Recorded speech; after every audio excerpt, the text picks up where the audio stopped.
Hello, Empathic Healers. So the question for today, do you need to help others? In this video, I will guide you along the journaling process to check in with yourself, to increase your self-awareness, assess your energy, and align with the source of unconditional love. If you are new to me, my name is Robin Knott, and I am your host of Energy Healing TV and podcast on YouTube, Rumble, and Spotify, and the founder of the energyhealingschool.com. Also like to welcome you to the self-love movement, is what I like to call it. It is my deepest belief if we all loved ourselves enough, suicide wouldn't be a thing. Excuse me. Which is, right, why we do this, why we get our journals, why we check in with ourselves, why we show up for ourselves, allowing ourselves to heal, really, right? Clear out all the junk, heal what needs to be healed. So you ready? Grab your journal and journal with me. Let's go a little bit deeper. And today we are talking about self-awareness, beliefs, and all of this energy affects the energy in the root chakra. Also, so I don't forget to mention it, if you might know someone who could benefit from this video, please share it out so maybe it reaches who else it might need to reach. So how we do the journaling process, right? Grab the notebook, got the date. I start off getting the mindset ready in a sense, that focus, just being in the space and available to bring in that self-awareness, and write out Energy Healing Lifestyle Journal. Because healing is a lifestyle, right? You either choose to or we don't. And it's ongoing. It's just an ongoing journey. And then I write self-care. I underline the S. As you can see in the marquee, it's coming up soon, right? I'm losing it there. That's tricky. The letter S in self-care is self-awareness. Remember, self-care I use as an acronym, right? So our journal prompt for today, I write that down as well. Do you need to help others? And I sit with that just quietly and see what comes to mind. Just as if we were asking someone else a question and we wait. We get quiet and we wait to allow them a chance to respond. We do that for ourselves too, right? So after I wrote that out, I kind of chuckled. I was like, well, that kind of sounds like a trick question. Because we talk about the word need, right? Was it last week and the week before? Needs versus wants. So do you need to help others? It's debatable based on our beliefs and values. So if we check in with those beliefs and values that are rooted, right, in our awareness, if we're aware of it, but rooted in our experience, kind of guides us into making the decisions that we make, our values, right, that moral compass. So do you need to help others? Oftentimes, I think automatically we say, yes, of course you help others. Should at least, right? Help others in need. But do we need to? So then other questions, as they do, arise as we journal. So why? Now I like to do the why question, right? Then we say, don't ask why. Why not? It's how I go deeper. It's how I move away those layers and get to the core. Why do you need, quotes, need to help others? Sit with that for a minute. What comes up for you? Why do you need to help others? I won't even answer for you. I would just, if you would drop them in the comments, that would be amazing. Why do you need to help others? What comes up for you that says, yes, you need to help others? Because what we'll see then are your beliefs and your value system, right? So let me ask another question. Are there any limits? Does it matter? Does it matter what it is that they need help with? What about healthy boundaries? What if you're not in a position or a good, healthy position to help someone else? Do you still need to?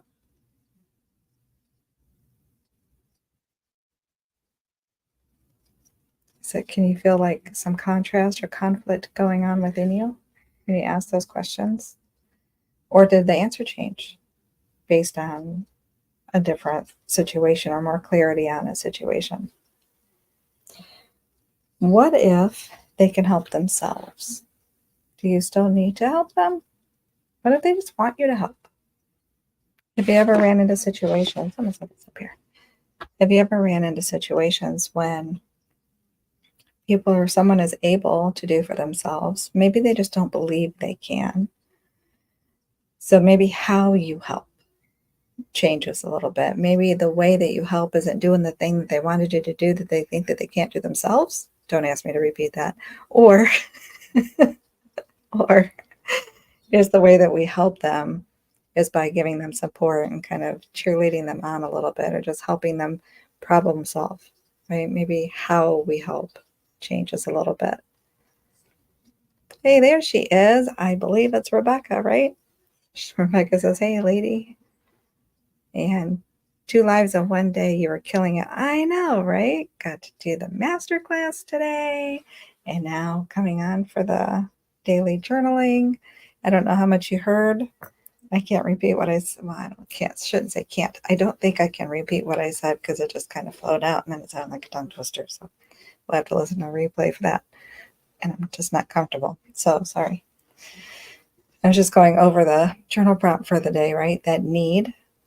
And then I felt like it was a trick question as I started to actually journal on it, because we talk about need versus want, right? So do we need to help? Are there certain situations that we help? Are there limits to the ways that we help, or how we help, or when we help, right? Rebecca says, I just got here. I'll have to rewatch. Awesome. So I was just trying to fill in just a little bit, some tidbits. What else came up? Oh, boundaries, right? What about boundaries? Since masterclass today talking about boundaries. So what if someone needs something from us, but we're already burnt out, drained, and have nothing else to give? Do we still need to help? Or do we need to take care of ourselves first and then reassess if we can help, right? So just trying to get that foundational belief or piece on how we define that need when it comes to helping others. And then what actually, or the way that we help others, or are there, again, limits and boundaries or situations that we do help or we don't help, and how we define that need part. Because I think there's a difference, right? Of course, that first reaction, that first initial thought, that first initial belief and feeling is yes, we need to come together. We need to help each other. Absolutely, right? But again, depending on the situation and what's going on, there might be some differences in that, or the how-to, in what ways we can help. Rebecca says we can't help anyone if we don't care for ourselves first. Exactly. But do you notice that when we first ask the question, do we need to help others? Just like random throw it out there. It's yes. Yes, we need to help others. Of course we do. Right? But then it depends. It actually does depend. I like that most people at least want to. I was going to say yes, but at least want to, right? I like that most people want to help other people. There's just more to it. And I think we need to be careful, because unfortunately there are some people that will take it very literal and have that expectation, like, but you need to help me. And then we'll try to manipulate with that, right? And we don't need to be manipulated or manipulate someone else either, of course. So just kind of reflecting on some of the relationships that we may find ourselves in, whether it's, significant, family, friends, whatever, work, even coworkers, work relationships, colleagues. What's the other word I was thinking of?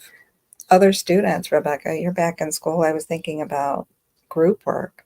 I could not stand group work because it always seemed like I got the raw end of the stick. Not always. I mean, I was fortunate in college because I got to work with some. I had some better experiences, not all, but some better at least experiences. But that, it's like you have a group project that needs to get done, and they want you to get graded for the whole project, and you're like, oh, so if somebody's not doing their part, then there's more weight on you if you want a better grade to get it done, kind of thing, right? There's more pressure in that too. Rebecca says, we do need to help others, but we need to take care for self first. If we try to help people when we are in a bad place, we will probably do more damage than good. I agree. Absolutely. And unfortunately, I can't tell you how many times I probably tried to do just that, right? Before I had the self-awareness, before I realized it, before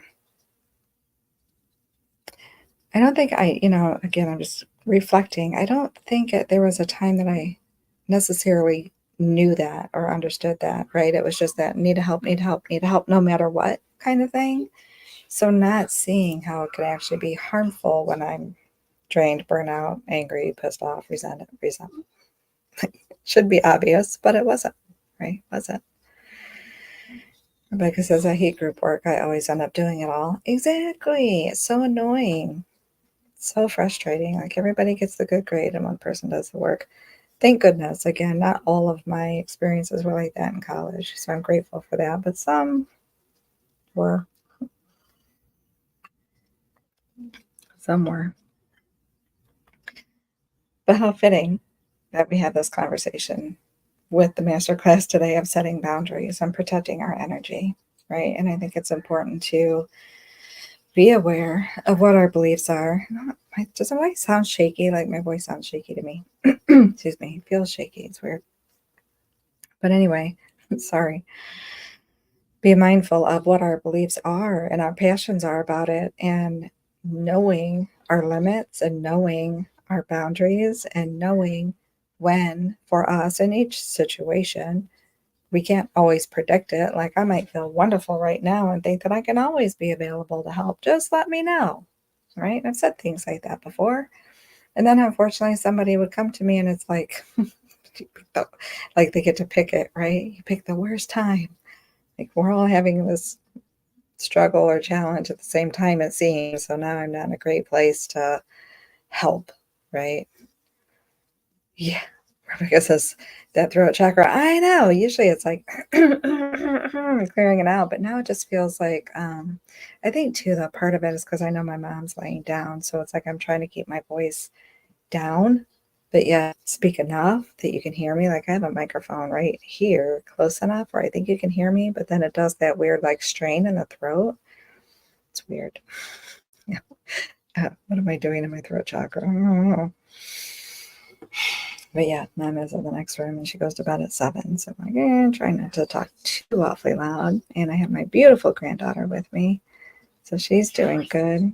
You're good. I can't hear it. I might be talking too loud for her to hear her thing, but it'll have to wait. So with all that being said, I've totally distracted myself. Rebecca says, hi, Mel, love you. She's focused on her tablet. Homework, as always, continue to check in with you. Journal on your beliefs. Really sit with that question. Ask yourself over and over. See what other questions might come up. See if there are any situations that come up for you that might change your response, right? Again, sometimes we want to automatically say, yes, we need to help, but then we might not be thinking about self-care first until we have these conversations, right? So just be open and see where your beliefs are at, where your values are at, if you are being mindful of your own boundaries. Because if you're thinking, no, you should always help, then check out my masterclass. It's the Empathic Healers Masterclass, a step-by-step guide to set boundaries and protect your energy. But seriously, if you want that link, let me know and I will drop it in the comments. And of course, meet me back here tomorrow to talk about emotions and sacral chakra healing. Thank you, Rebecca, for being on here with me. Thank you for all who hop on the live and on the replay. And I will see you tomorrow. So much love. Bye, guys.